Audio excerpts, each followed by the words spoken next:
بسم الله الرحمن الرحيم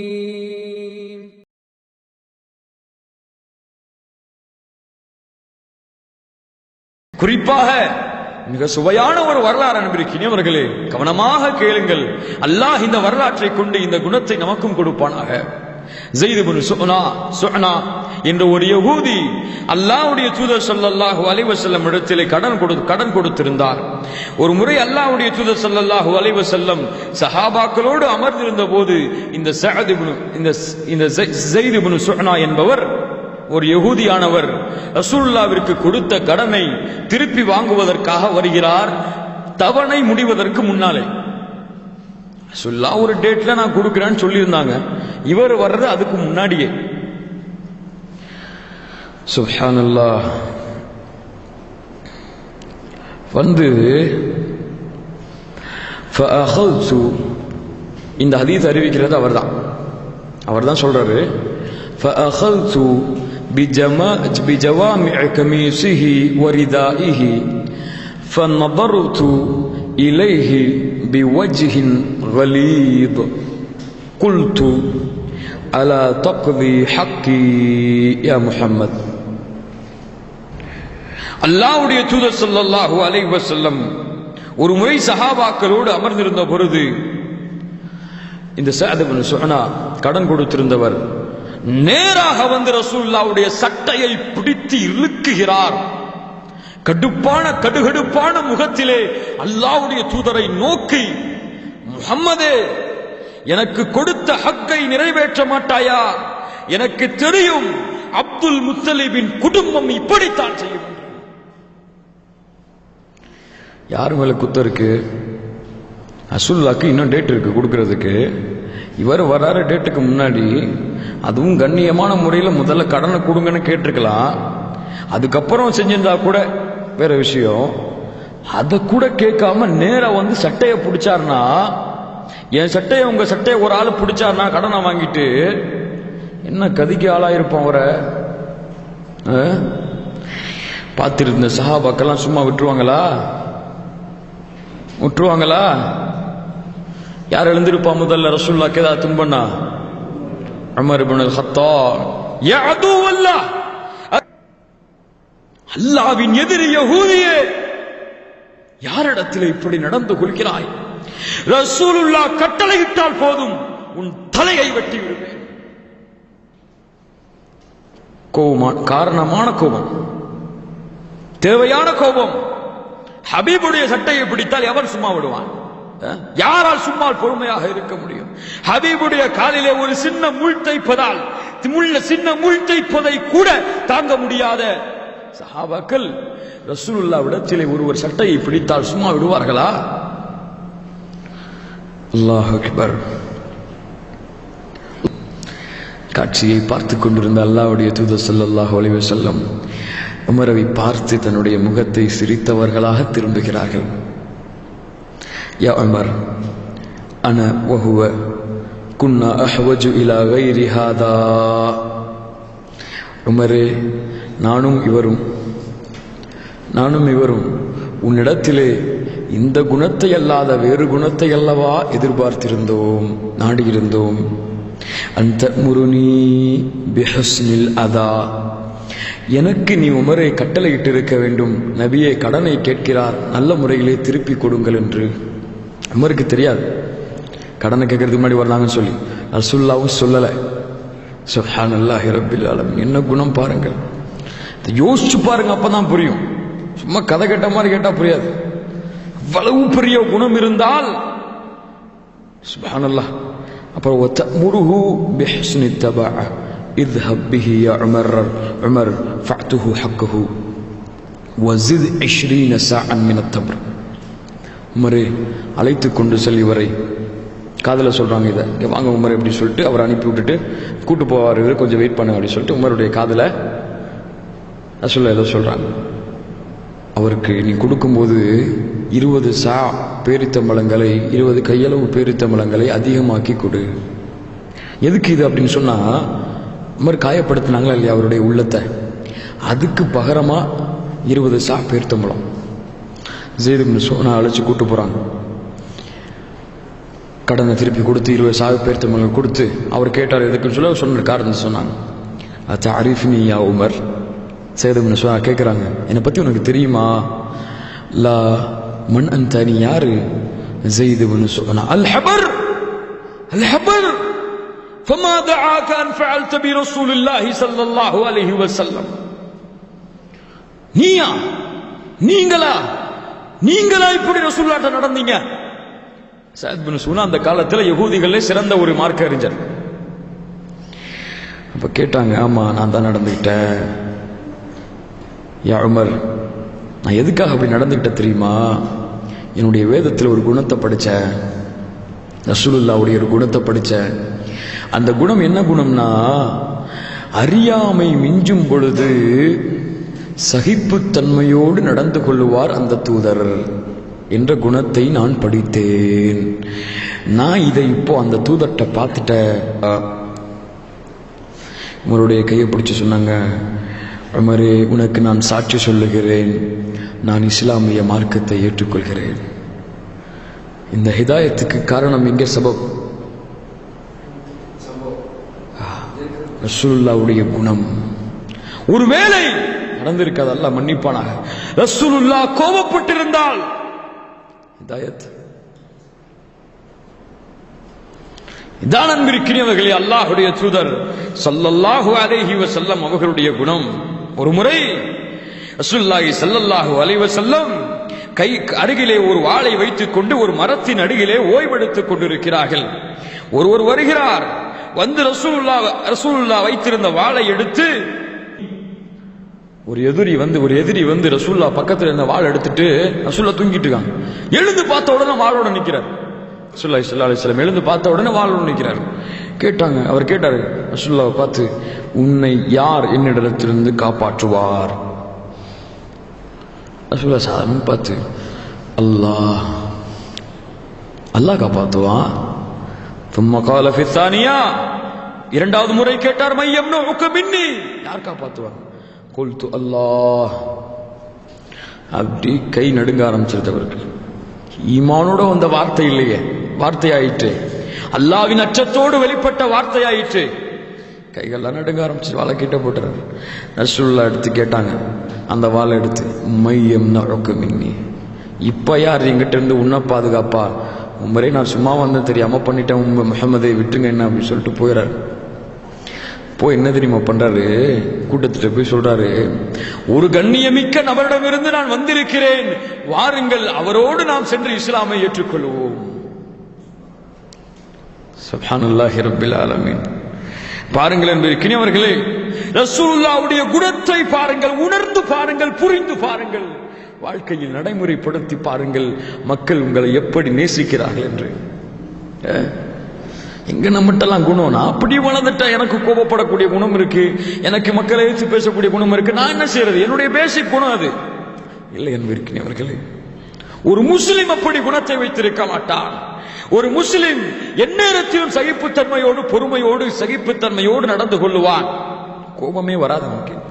வந்தா அல்லாஹ்வுக்காக, வந்தா அல்லாஹ்வுடைய மார்க்கத்துக்காக. அல்லாஹ்வுடைய தூதர் ஸல்லல்லாஹு அலைஹி வஸல்லம் வாழ்க்கையில் அடுத்த ஒரு சம்பவத்தை பாருங்கள். வர்றாங்க ஒரு ஆள், ஒரு ஆராபி, ஒண்ணுமே தெரியாத ஆளு, வந்து பள்ளிவாசல்ல யூரின் போயிடுறாங்க. சஹாபாக்கெல்லாம் போய் தடுக்க போறாங்க.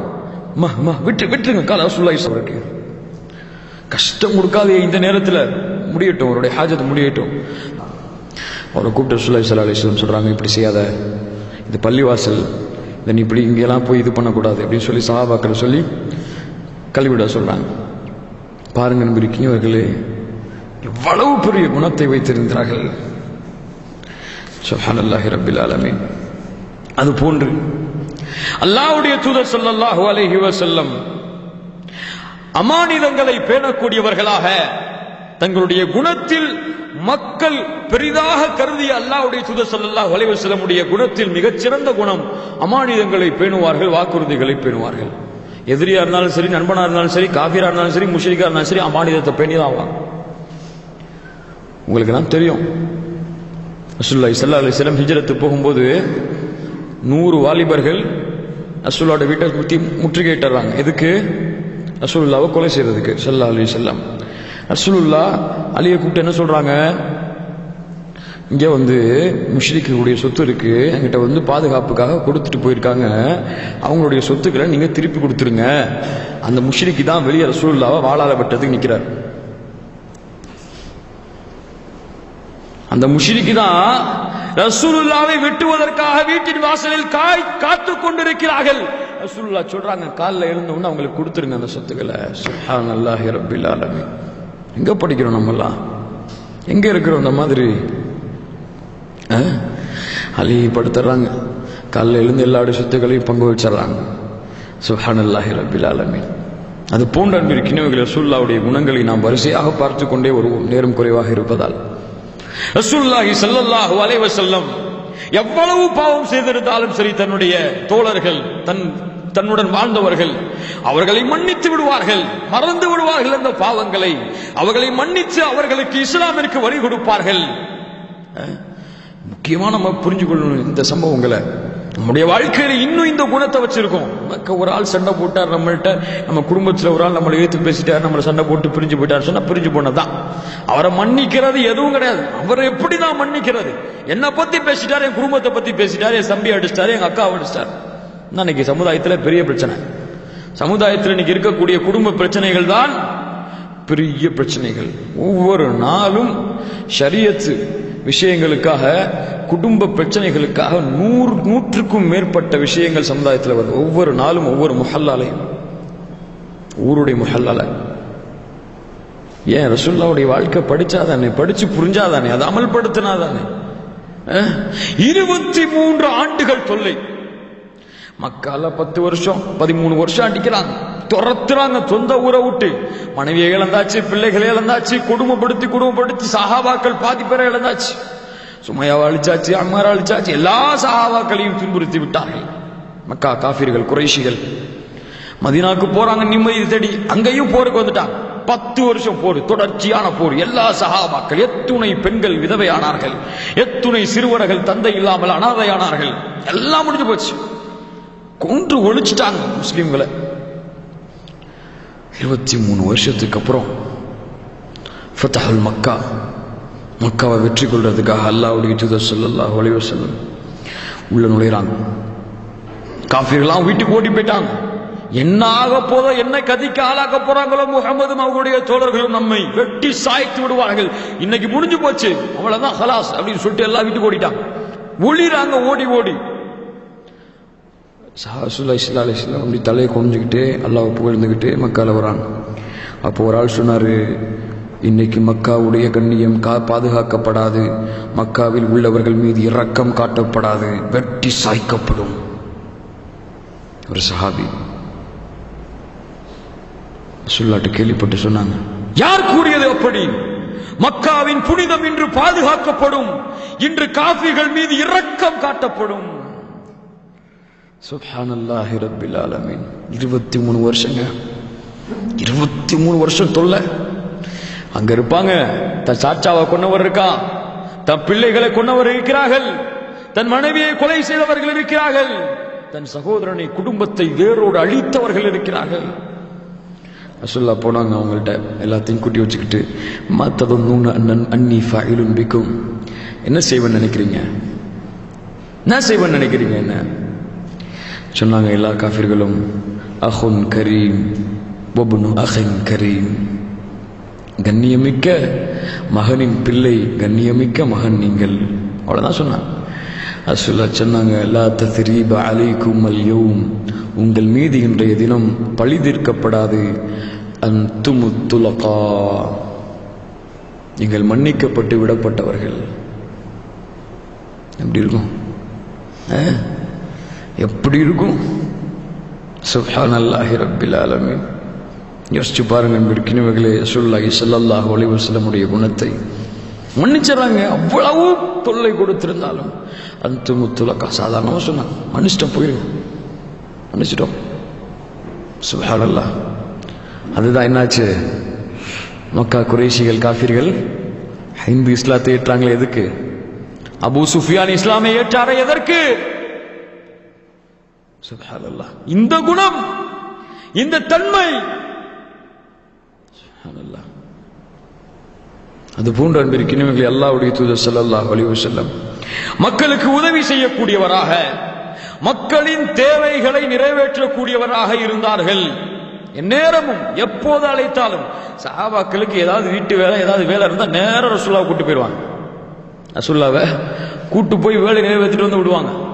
ஸல்லல்லாஹு அலைஹி வஸல்லம் பற்றி சஹாபாக்கள் சொல்றாங்க, ஸல்லல்லாஹு அலைஹி வஸல்லம் அதிகமாக அல்லாஹ்வை நினைவு கூறக்கூடியவர்களாக, அதிகமாக வீண் விளையாட்டுகளிலிருந்து வீணான விஷயங்களிலிருந்து விலகியவர்களாக, தொழுகை அதிகப்படுத்தியவர்களாக, குத்பாவை சுருக்கியவர்களாக இருப்பார்கள். எந்நேரமும் யாருக்கு உதவி என்றாலும், எந்த அடிமைக்கு, எந்த அப்துக்கு, எந்த ஒரு மனிதருக்கு உதவி என்றாலும் அல்லாஹ்வுடைய தூதர் ஸல்லல்லாஹு அலைஹி வஸல்லம் அந்த உதவியை நிறைவேற்றுவார்கள். ஸல்லல்லாஹு அலைஹி வஸல்லம் வந்துகிட்டே இருந்தாங்க. ஒரு போர் முடிஞ்சு சஹாபாக்கள் பார்த்தாங்க, என்ன ரசூலுல்லாஹ் திடீர்னு காணணும்னு பார்த்தா ஒரு ஆராபி ரசூலுல்லாஹி ஸல்லல்லாஹு அலைஹி வஸல்லம் பின்னாடி இப்படி பிடிச்சி அந்த இதை பிடிச்சி அப்படியே தள்ளிக்கிட்டே போறார். காட்டரபிகள், அவங்களுக்கு என்ன தெரியும், ஒழுக்கம் தெரியாது, ஒன்றும் தெரியாது. இப்படி இந்த குடுமையை ரசூலுல்லாஹ் பின்னாடி பிடிச்சி அப்படியே தள்ளிக்கிட்டே போறார். மரத்துல ஓட்டிட்டார் ரசூலுல்லாஹ். என்ன வேணும் உனக்கு அப்படின்னாங்க ஸல்லல்லாஹு அலைஹி வஸல்லம். சஹாபாக்கள் அடிக்க வந்துட்டாங்க, விட்டுங்க, என்ன வேணும் உங்களுக்கு, இந்த மாதிரி எனக்கு சில இது தேவைகள் இருக்கு, இந்த மாதிரி எனக்கு சில ஹக்குகள் வரணும், கொடுங்க, கொடுத்து அனுப்புங்க அவருக்குட்டாங்க ஸல்லல்லாஹு அலைஹி வஸல்லம். தொழுகையில வந்துட்டாங்க, இகாமத்து முடிஞ்சு அல்லாஹ் அக்பர் தக்பீர் கட்டுறாங்க, சட்டையை பிடிச்சி எடுத்துட்டு போயிட்டாங்க. பின்னாடி ஒரு காட்டரபி பின்னாடியே எடுத்துட்டு போயிட்டாங்க. சஹாபாக்கெல்லாம் என்ன பண்றது, இமாமத் பண்ணுமே, ரசூலுல்லாஹ்க்கு முன்னாடி போக முடியாது, வெயிட் பண்ணிக்கிட்டு ரொம்ப நேரம் கழிச்சு வராங்க ஸல்லல்லாஹு அலைஹி வஸல்லம். எங்க போனீங்க அல்லாஹ்வுடைய தூதரே? அந்த அராபிக்கு ஏதோ வீட்டு வேலை இருந்துச்சு, என்னை பார்க்க சொன்னாங்க, பார்த்துட்டு வந்தேன். ஒரு தலைவர் அதான் ரசூலுல்லாஹி ஸல்லல்லாஹு அலைஹி வஸல்லம் சஹாபாக்களை விட்டு ரசூலாயிற்றே, நபியாயிற்றே என்று விலகி வாழ்ந்தவர்கள் அல்ல. நேரமும் சஹாபாக்களோடு ஒரு சாதாரண மனிதராகவே ரசூலுல்லாஹி ஸல்லல்லாஹு அலைஹி வஸல்லம் பழகினார்கள்.